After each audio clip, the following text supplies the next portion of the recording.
The ceremonial groundbreaking for the Foxconn factory in Racine County will be held Thursday, with President Trump expected to attend. As you know, Foxconn plans to build a $10 billion electronics campus in Mount Pleasant that could eventually employ up to 13,000 people. Under its deal with the state, Foxconn will receive nearly $4 billion in state and local aid if it invests at $9 billion and creates the promised 13,000 jobs. The contract has been controversial, and the most recent Marquette Law School poll shows some taxpayers still aren't convinced. 46% of respondents said the state is paying more than the campus is worth. 40% said it is worth the cost. We're talking about the future of Foxconn in Wisconsin now with Louis Wu. He's a special assistant to Foxconn CEO Terry Gou. Mr. Wu, thanks very much for joining us today. Delighted to be here. I do want to ask you about the politics of this, because it's been fascinating to watch it play out over the last year or so.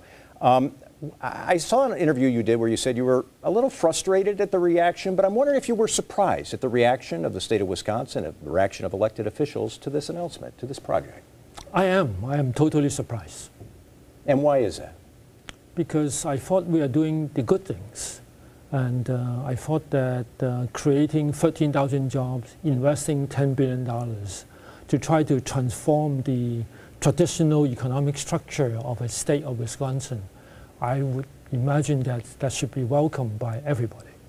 And individuals in the state, the argument is, as you've heard, that this money could go for other things in Wisconsin. Why are we giving this money to a foreign corporation is one of the arguments. What's your response to that? I would, first of all, like to correct a little bit of the impression people might have. You know. The way we are looking at it is co-investing together with someone who is taking tremendous risks to try to transform a traditional economy to something else. And let me tell you what we are trying to do here. Right? We are not looking just building a factory or even building a TFT fab, which is a tremendous thing by itself. Right? What we are trying to do is that to take advantage of fab as a magnet, right, to draw upon other resources, especially for the next generation of talents around this area or even from other parts of the Midwest.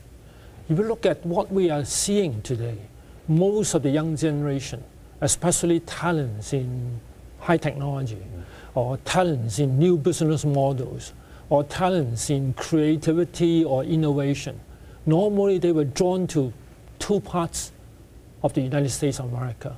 One is, of course, to the West Coast. The other one is to the East Coast. A lot of them are not staying around in here.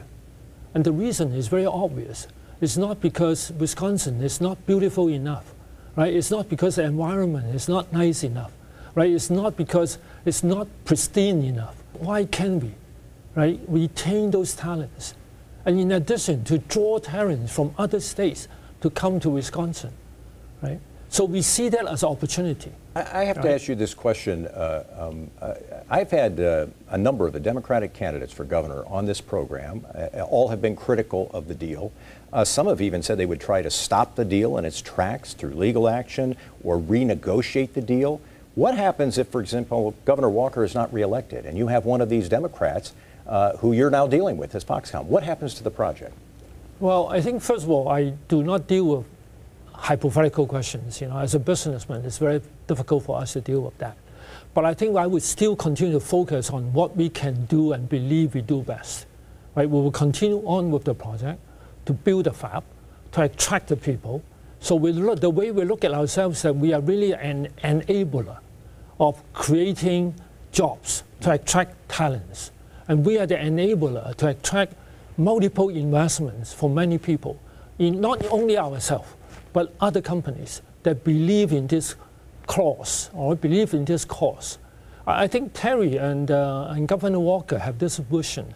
They said they want to create something called Wisconsin Valley. Right? It's Wisconsin and Foxconn together.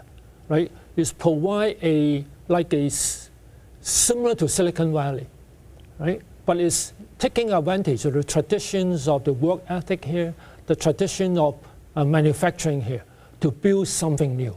Right? That's the whole concept of Wisconsin Valley. But this is not something you wouldn't renegotiate the deal, would you?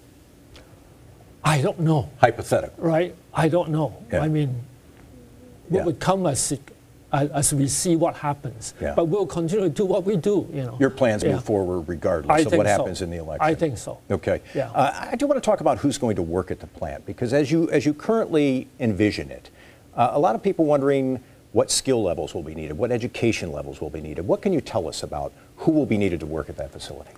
Well, first of all, as I mentioned at the beginning of your show, and saying that we are not just building a factory, and we are certainly not only just building a fab, right? We are building something as a base to attract many people to work with us.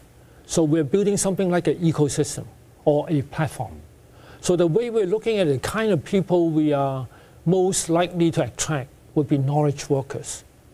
So if you say 13,000, I would imagine 70% would be knowledge workers. Only 30% would be more like working in a fab or in a traditional factory. So that would be about 30% or so. So, as you know, you've heard this from the Racine mayor, the mayor of Milwaukee. They're saying we have people who've been chronically underemployed or unemployed. Boy, could Foxconn work for them. Can Foxconn work for them? You're talking about knowledge workers primarily.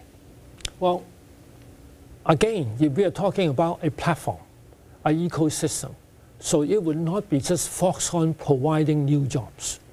Right? First of all, we have we have suppliers, right? And then we work together with suppliers. There will be a critical mass, or more than 13,000. The way we look at it is at least double or triple the 13,000 people, right? To be the whole integrated supply chain.